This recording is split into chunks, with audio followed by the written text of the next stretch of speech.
What is the absolute best way to handle a virtual tour for a buyer who's out of town, new lead you got, somebody you just chatted with, who they're out of town, they can't come see the property, but they want you to do a virtual tour? How do you do that with excellence and make sure that you get your best possible shot at converting that client into, or that buyer into one of your clients? So I'm going to walk you through exactly how that works, the best methods we've used at the Glutch Group.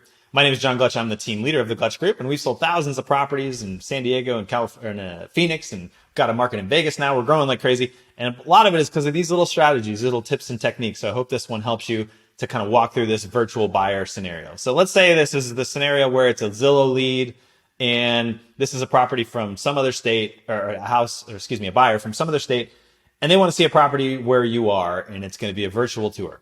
So a couple things. One is, as long as the property is available, let's assume it is, then what you're going to do is go ahead and set the appointment.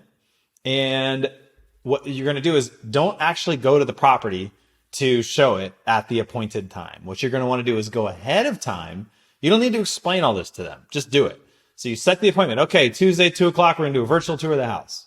And then what you're going to do is Tuesday at noon, go to the house and video it. Walk around with your thing. Don't do like a FaceTime live thing or Zoom or whatever. That could be glitchy. It could go bad. There's a lot of things that are out of your control. Don't do that.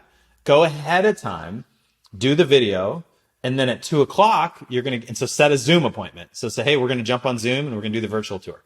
Okay, great. See you Tuesday at 2. So Tuesday at 2, what you're going to do is you're going to get in front of your computer, your laptop in your office, nice and quiet, and you're going to get that video ready to go, and you're going to share the video with them via Zoom from your office. So now you're touring the property with them virtually. You have a lot more control, a lot less likelihood of something going wrong, and you're going to be able to much easier pivot into a buyer meeting at that point. So I've done other videos I'll link to here in the post on how to convert from that initial conversation of, wow, let's just look at this house virtually. How do you get from there to a buyer appointment? I've got videos on that I'll link to. But suffice it to say, it's much easier to do that from your office while you've got a Zoom, your laptop pulled up, super clean, easy to share documents, infinitely better than doing the actual live video tour.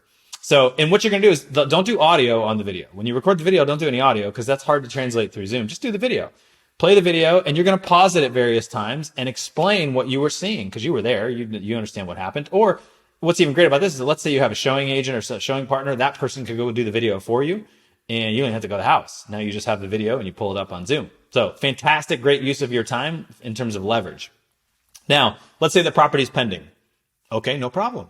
Before this was a problem because this person, you were going to go to, and now there's nothing to do. So what I would do is say, okay, find 2 other houses that are similar that they would like, and if there's nothing similar, find something great. If you have to break their parameters, fine, whatever, just get something, get the best thing you could find and show up again, go video it, get ready and say, when you show up at 2 o'clock, say, hey, I tried to get in that property. Unfortunately, the property's pending. So super bummer, but I got 2 other properties that I toured that I think you're really going to love.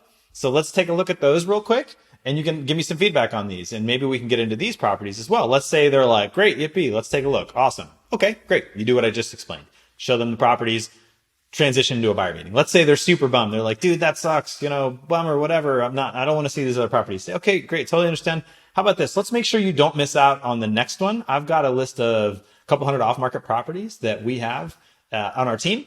And again, I've done videos on this elsewhere that I'll link to, but we've got a list of off-market properties. They're fantastic houses. Why don't we see if any of those might be a good fit for you so you don't miss out on the next one? I can actually get you access to those before the public, before they show up on Zillow, before they show up anywhere else. Make sure you don't miss out on the best new one like you just did this one. So tell me, what is it you're looking for in a property? So you want to pivot that meeting, but you don't want to break the meeting. You don't want to cancel the meeting because you got a meeting. Like, let's stick to the meeting, right? So that right there, if you just make that subtle switch, don't do the tour at the house, get the tour ahead of time, do it on Zoom. That right there will dramatically increase your likelihood of success on these out-of-state and virtual tours. I hope that helps. Reach out if I can be of further assistance, and I'll talk to you soon. Bye-bye.